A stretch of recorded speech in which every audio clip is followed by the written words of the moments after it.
Welcome everyone. Thank you for coming to the show tell about the service manual. I hope that you can all see my screen right now, my presentation. I'm going to give you a short update on what we are in the work and where we're heading next. I'm Adrián Ortega. I'm the senior designer and the content design lead in the team. And this is what I'm gonna be talking to you about. It's gonna be fairly short, I think. I'm gonna give you some context on the work. I'm gonna talk to you about what we've already published, what's coming soon, the challenges that we've encountered. Then I will hand over to Mel, our user researcher, who's got a few activities for you to get your input as well. And then we'll talk a bit about the plans for the future and how you can get involved. And if you have any questions, just drop them in the chat or wait until the end and we can have a chat. For context, this is a team working the service manual. We bring together service design, content design, and interaction design skills, as well as user research. And Stefan is our product manager, Sam is our delivery manager, and then we also have Ruth as our junior UCB officer that supports across the entire squad. The service manual within CDPS, it falls under the wider umbrella of the digital service standards, alongside a number of connected products and work streams that includes a service pattern, service manual, service assessments, and also the minimum viable capabilities or skills needed, but that falls under the remit of another squad, not ours. In the new year, we're going to be picking up the service assessments as well. And we'll be defining a more integrated model to work across all these products as one ecosystem with feedback loops and share learning. Oops, sorry, went ahead. If you're not familiar with the digital service standard, this is it. It lives on our website. It sets out what good services look like in Wales. The goal is to help organizations design, build, and deliver efficient, cost-effective, and user-centered services. It's also aligned to other modern service standards, like the one of GDS or NHS. But obviously, there's some considerations of more well-specific things around the Future Generations Act and bilingualism, for example. Service standard is at the heart of everything that we do at CDPS. Our job is to steward it and to support organizations in getting closer to meeting it. Going back to the service manual, our goals and objectives are simple, but I guess it's easier said than done. Our goal is to provide with clear, practical, and useful guidance to help teams design, build, and deliver user-centered public services. It's guidance around meeting user needs, creating digital teams, and using the right technology to support them in getting closer to meeting the standard. Something that we wanted to avoid is duplicating work and effort by signposting to other great service manuals that exist, like GDS or Scottish governments.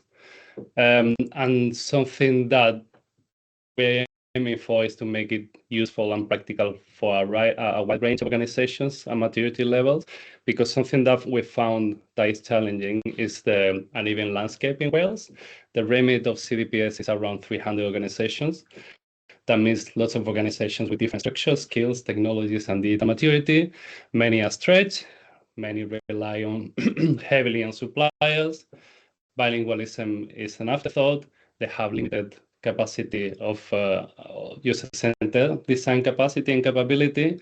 And also many digital services are being designed, built, and delivered by a variety of different job titles and roles that are not always UCD practitioners. For example, your website can be managed by content officers, comms managers, web developers, and so on and so forth.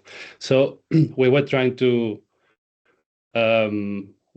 provide some guidance that's useful and practical and relevant, but that proves to be quite challenging due to this. That's also one of the reasons why the way that we're framing that guidance is not, as opposed to other service manuals, is not around disciplines or roles, like, for example, user research, service, or content design, or delivery, and it's more around activities and outcomes. So we started with the first section that we worked on was on researching your users and testing your service. Then we move on to designing user-centered services using the right technology. And the last section that we publish is on delivering services in an agile way. We are currently working on some initial content around the Future Generations Act and user-centered services. We have the support from the Future Generations Office that's helping us understand how teams can apply the Act in everyday delivery. That includes, we are trying to include what the Act means to each one of the areas of the service manual. So, for example, what it might mean in practice for user research, for delivering in an agile way. We are hoping in the new year also to work closer to with the Future Generations Office so we can expand this guidance. And I'm not sure that I can give out when it will be published, but probably early next year, if not before Christmas. It depends on, this time of the year. How are we building it? We are trying to approach it in a collaborative and open way. We have involved communities of practice, subject matter experts, and delivery teams wherever we can, both internally and externally.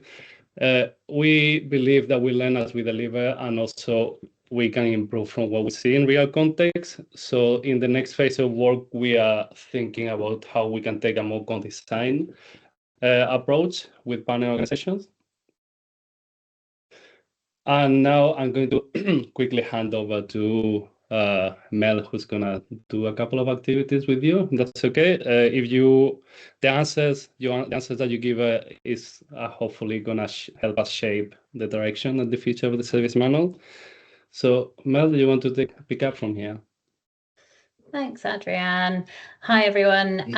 So as Adrián said, we're going to do some really simple, really quick activities. So I'm going to drop a link in the chat, which will send you to our Miro board. So I'll just give you a couple of seconds to load that up. So we'd like to just spend a couple of minutes getting a sense of who's joined us today and some of the different experiences you bring.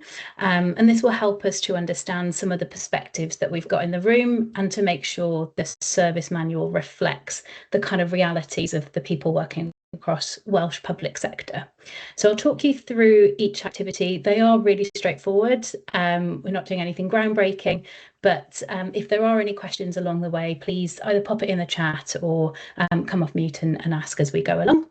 I would like to remind you that there are no right or wrong answers as we go through this. It's just a simple way for us to kind of learn from the range of voices that we've got in the room here. But we're starting on activity 1. So we'd love to see, first of all, who has joined us today. So you'll see on the board that we've got a number of different job categories, which I'll talk you through. And we've got things like design and research, and you can see a couple of examples on here. We've got delivery, product and change, policy, operation and wider public sector roles. We've then got service owners, leaders and decision makers, technical data and engineering, or a role that maybe doesn't fit into those categories, but that's okay. Just let us know what kind of role that you're doing, and that'll be really helpful to us. So I'd like you to figure out which job category you fall under, and then share with us your job title, the organisation that you work for, and perhaps how long you've been doing that role. Excellent. So we've got senior UR under design and research. We've got delivery manager, senior content designer for digital healthcare in Wales, been in that role for 4 years. We've got content designer and a delivery product and change, senior delivery manager and MPT council for 5 years. So breadth of experience we've got in the room, I think. Senior delivery manager at CDPS, business analyst, 10 years. Transformation officer for 8 months. Product manager. So really great range of roles that we've got in the room here, I think. Interesting, we haven't got many that fit in the service owner, leaders and decision makers just yet, or technical data and engineering. So that's something that we can reflect going forward. Great, so that was the first activity. Like I said, nothing too groundbreaking or too difficult, hopefully, and we'll move on in that kind of same tact. So the second activity, we want to understand kind of where you're starting from in relation to the service manual. So I want you to think back to that last exercise and remember the category that your role sits under. So the stickies are colour coded for this. If you can choose the sticky from your job category, so make sure that you use the right colour for that. That would be really helpful. But what we'd like you to do is to place a sticky on the matrix based on two things. You might have completed a similar activity when doing like prioritisation sessions, and it's a really similar context. So on the left hand side, that's if you're kind of new to the service manual. The right hand side is more if you've used the service manual before. The top sections are if you feel the service manual is relevant to your work, and the bottom section if you're not sure how it perhaps fits with your role just yet. So I'll give you an example. If you've never seen the service manual before today and you're not sure how it connects to your work, you'd maybe put yourself down in the bottom left hand corner here. Or maybe if you're completely new to the service manual, but from what you've seen so far, it feels like it could be useful to your role, you'd pop yourself in the top left-hand corner, just up here. So if you can grab a sticky for me from your relevant roles and place it in that matrix, that would be really helpful.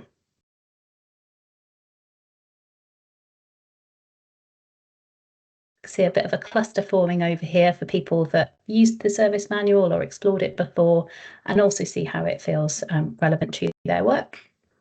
And it's okay if you don't know that it's relevant to your role just yet. That's really interesting for us to know as well, and perhaps we could find out a little bit more how we might be able to support you.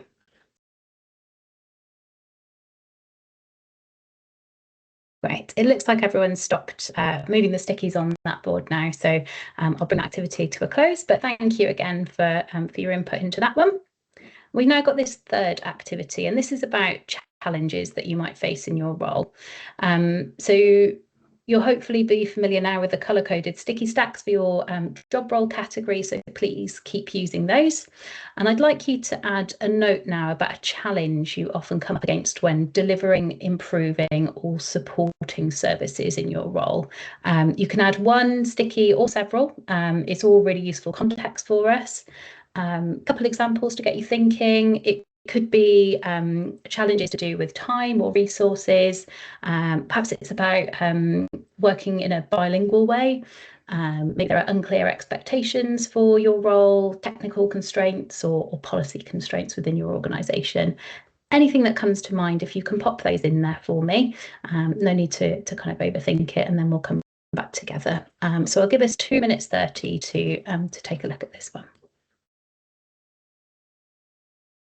I think I'm already starting to see some similarities between the different roles of some of the challenges that we're experiencing. Right, so I can see a couple of people still typing, and that's fine if you want to finish up those stickies, but just go through a couple of these. So we've got things like how to measure outcomes from design work. I think that's a really interesting point. Is there anyone that wanted to kind of add any more on that one, or a bit of context around the challenges that you experienced there? If anyone wanted to come off mute. So I think for me, like measuring outcomes from design work is generally around that kind of buy-in, right? It's, and showing the like return on investment for doing some of the like user-centered design activities that we've got, and it can be a real challenge to show the benefits of doing that. So yeah, a really interesting challenge, something for us to think about. And we've got a couple of similarities here. So we've got lack of buy-in or lack of awareness. My assumption is that's lack of awareness of the service manual, which reflects this one below that we've got here as well. And yeah, lack of buy-in or lack of awareness of those service standards can be really challenging. And it's something I think that is useful for us to think about when we're thinking of the positioning of the service manual. So yeah, really helpful. We've got a couple more here. So not enough resources to do all roles. I think that's really common across public sector in Wales. We know we don't have the traditional DDAT structures in a lot of organisations, and we have people wearing many hats across different organisations. So you might have someone who's doing a service design role who's not a service designer, but they're also doing user research, and they're also doing the design work. So yeah, it can be a big challenge. And then over here, we've got consistency. Yeah, really lack of consistency across different organisations. and let other teams understand the impact of services, of new services or improvements. Yeah, definitely. Was there anything anybody wanted to call out specifically here? Again, feel free to come off mute or pop anything in the chat. That's okay. I think these are all very interesting for us, and there's some new ones in there for us, I think, to consider with the service manual content, and a couple of things that we're already aware of. So it's good to kind of have that sort of consistency, I guess, across the feedback that we're getting for some of these challenges. But yeah, definitely something for us to reflect on going forward. So yeah, thank you for taking the time to do that. So I said at the beginning they weren't going to be too difficult, so I hope that stood up. I'll pass back to Adrián now, who will run the rest of the show and tell. Okay, so yeah, thank you everyone for that. In terms of what's next for the service manual, in the new year, we're going to be reviewing and refining the guidance that we have already published, as well as the one on the Future Generations Act and user-centered services, publishing it as soon as possible, reviewing and refining also the general structure. Now that we have the core sections published, we're going to be, as I said before, we are going to be looking into how we can integrate all these products a bit better in our work as a squad. The service patterns with service manual and service assessments, all those work streams. And then we are hoping to move further into co-design with partner organizations like we've been doing about service patterns. So this is a call to action, I guess. We need you to be able to do this. We would like the manual to be shaped by the teams in the public sector who use it, and we are hoping to continue partnering with organizations and teams to bring the service manual as well as the service patterns to their context in a way that supports their work as well and your work. So if this is something that you're interested in, if this is something that you'd like to have a chat about and see how we can support you while bringing this to your work, I guess, just get in touch. We'd love to hear from you. Thanks for listening. We can have a bit of a conversation if you have questions now, and just get in touch with me or with anyone in the team if you want to have a longer chat and discuss more in detail our work. I think that, I don't know, Gemma, if you want to to do your mentee before opening the floor to have a bit of a chat, if anyone's got questions. That way we give people a minute to think as well. Yeah. As everybody knows, I love a survey. So if you can provide us a bit of feedback on what you've learned today, that would be lovely. If you can go to www.menti.com and pop in the code for Cymraeg or the code for English. We've got a couple of short questions just to gather how you found it. You know, what's next? Is there anything else we could be doing? So yeah, I really appreciate you taking some time to do that. Pop the link in the chat as well. But yeah, any questions for the team?